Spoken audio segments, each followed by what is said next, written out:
We got a bomb dropped by Elliot Friedman today as he says, and quote, "I believe the Canadiens will trade Sean Monahan." And he goes on to say he thinks the Rangers could be a perfect suitor. We have to dive into those trade rumors, plus a note on Arber Xhekaj from Eric Engels, and some Xhekaj quote that a lot of you guys, I'm sure, are going to love, all in this episode of Habs Digest. Jesse, we're going to get first into a bit of Arber Xhekaj stuff, and he is making some huge strides with his development. Now, of course, he didn't play in that final game before the All-Star break against Pittsburgh, but you know, a lot of us know he was sent down to the AHL, not so much for a conditioning stint, but more so to work on his defensive game, something the Habs have also done with Justin Barron. And Eric Engels recently wrote a fantastic article about it. It has some great quotes. I highly recommend you guys go search it out yourself. It's really wonderful. But there was something at the end that caught our eye, Jesse, and that's this part here. He said, Xhekaj knows he needs to be more disciplined. He admitted as much on Friday. He apologized to his coaches for taking some bad penalties, but he needs to be true to his nature in order to be his best self. Quote, "I mean," this is from Xhekaj, "I think that is when I really started taking off in the AHLs, when I just said, screw it, I'm going to do what I did to get me here, and I'm going to play my game and not worry about anything," he said upon his return to Montreal from Laval.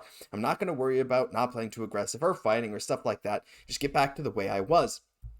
And while, yes, that is definitely awesome, and that's what got him to the NHL, I think the fact that he's pairing that with the stuff he learned in Laval, you can see his defensive strides are definitely there. He started to improve. He had really good chemistry with Mailloux.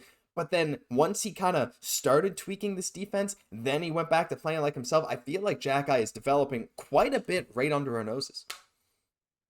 Like Marty says all the time, sometimes you have to take one step back to take two steps forward. So that's exactly what Xhekaj is looking to do here, right? And getting back to the things that made him so successful, allowed him to carve out a career in the NHL as an undrafted player, right? So Marty wants his players, playing instinctually, not overthinking the game, playing the game that's in front of them, making reads, not being afraid to really make mistakes. So of course, kind of getting outside of your head when you're playing for Xhekaj is a really big thing. And as soon as he started doing that, right, he found his key to success, what's going to really take him so much further in his career. But I mean, like, friends of the show will know, like, I've been waiting on Arber Xhekaj to say the words that he said recently. I said, I want him to take ownership for taking so many penalties, for his lack of discipline, that this major change in his game that we all want to see and that we want to happen for him isn't going to happen until he realizes that he just needs to be a little bit more responsible, in his discipline, right? Not overthinking the game, but knowing,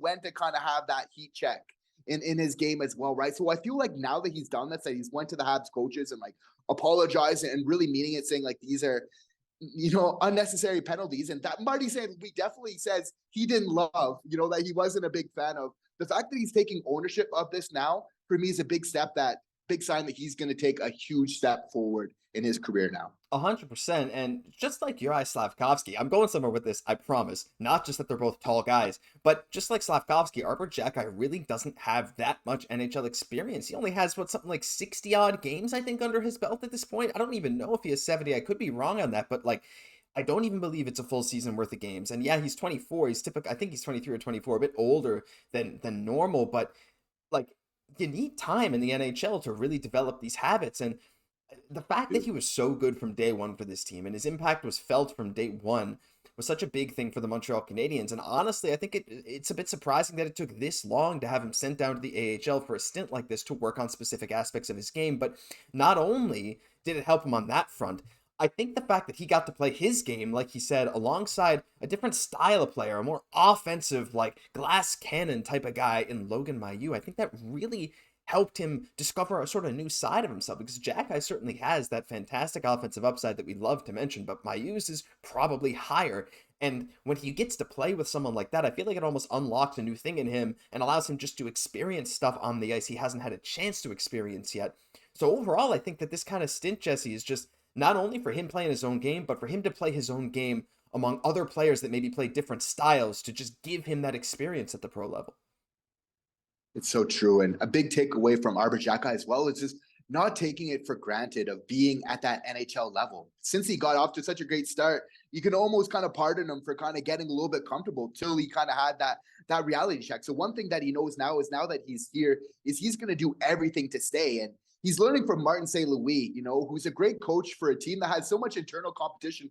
Martin St. Louis didn't cement his spot in the NHL till he was 26 years old. And then once he was here, he needed to battle every step of the way. So again, to put this in context, Juraj Slafkovsky 19, Marty saying when he said he was on the first line, he was still worried about somebody taking his spot, whether he was on the fourth line. So always, we hear him talking about that all the time, faut se prendre ta chaise, you have to take your seat and not let other people kind of take it from you, and everything. So I feel like he's the perfect coach for this team where, players can learn from him. Like, this is a player that knew to never really rest on his laurels, that no matter what you're doing, that you need to keep it pushing, and you can't be content at where you're at because we got so many young guns coming up here. Yeah, that feeling that someone's biting at your ankle is similar to what Marty was saying. He said he always felt like there was someone, the next man up behind him. That certainly rings true for Xhekaj and this defensive depth Montreal has. So no one better to learn from than Marty St. Louis, and we're super happy to see Xhekaj taking these steps.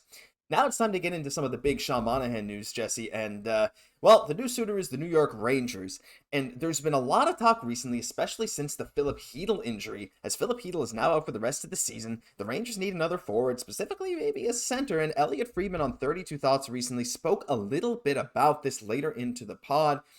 And he straight up said, I believe the Canadiens are going to trade Sean Monahan. And he said, I really believe the New York Rangers are a good fit. And Jesse, the New York Rangers are a team that have never shied away from one of these deadline acquisitions, especially for a veteran forward to help their core. I mean, just look at Patrick Kane. It's a thing that they've done. I mean, every year, no, but it's not something strange for them. So what do you think about Monahan to the New York Rangers? I'm kind of split on it because I really feel like the Rangers maybe don't want to trade as much for him if he's maybe going to play lower in the lineup, or maybe don't have the kind of prospect or maybe draft capital that Montreal might want. Yeah, they can give up a first, sure, but there might be another team that might offer a little more than them. But I also just don't like the Rangers. I don't know. What do you think about this? Because it feels like a bit of it makes sense because of the Rangers' history, but at the same time, I don't know. For some reason, I can't really see this happening. Well, there's a couple of things stopping it. Definitely some bad blood between Chris Drury, and management right now, so that might stop this trade from happening of what might otherwise be a perfect fit for them in Sean Monahan. But I mean, let's be fair. Sean Monahan would be a perfect fit on any team in the NHL. He's basically the perfect 3C. Like, if you're a contender, having him as your 3C, this type of player for what he brings and how he affects all aspects of the game is enough to take you over the top, right? Mm-hmm. So you can see the Rangers should be thinking long and hard about this. And there could be the argument that, okay, maybe they don't want to do any moves, with Gordon, just because the fact that we took some personnel from the Rangers. But almost if I'm Chris Drury, I'm almost thinking, they took a couple of players from us. Let's take a couple of their prize possessions right back. So, who knows? Maybe that's the thing that kind of moves this forward a little bit there. But I don't think Sean Monahan's going to have no shortage of suitors. And it's looking like it's going to basically be a bidding war at this point. Yeah, and I think that's a good thing if you're a Montreal Canadiens fan. The fact that so many teams are being linked to Monahan. We have talked about, I don't know how many, probably at 5 or 6 or even more at this point. Like Colorado, Winnipeg, Toronto, New York Rangers, just Bruins, all this kind of stuff, because teams want a guy just like him. And by the way, if you guys are not in the know, like Jesse said, that the Rangers and Habs apparently are not super good friends. There's no love lost between former Rangers GM Jeff Gorton and the new top Montreal executive and Chris Drury. There's also the matter of Gorton having hired two of the longtime Rangers employees, like you said. And they say that Drury, this is from The Athletic, Drury might not even reach out to Kent Hughes. Now, if I'm a Rangers fan, I'm pretty upset if I'm reading that. I'm like, really? You're not going to go after arguably the best veteran forward on the trade market at a really good cap hit just because you fired a guy and then he hired some of your guys? Like, what are you talking about? So it's a little interesting to me, but at this point, Jesse, with the bidding war getting crazy, do you think, I feel like, I don't know, just after the Petrie trade, I feel like Kent Hughes is somewhat in the business of doing favors to players, and we heard that report from Darren Dreger, may or may not be true, but do you think there's any world where, do you think Kent Hughes will maybe help Sean Monahan out and saying hey, Sean, we got a couple good offers, which team do you want to go to? Do you think that maybe if Sean really wants to go to a certain team, Kent will say, hey, you know what? I'll do you a solid. Absolutely, because Kent's that type of guy for sure. And so that really narrows the list of, real potential trade targets for Sean Monahan. If he's not re-signing with the Habs, he's going to a serious cup contender for a chance to win the cup. But the silver lining in all of this Habs fan is that actually Elliotte Friedman has put it out there, quite surprisingly, that there's a chance that Sean Monahan, as you mentioned as well, Josh, just yesterday, of Sean Monahan re-signing, even if he goes to another team for this summer and gets a crack at Lord Stanley, of coming back. I mean, just as long as we have him for opening night next year, I'll be a happy camper there. Same here. I would love to see Sean Monahan. I mean, I hope it's maybe not a huge contract.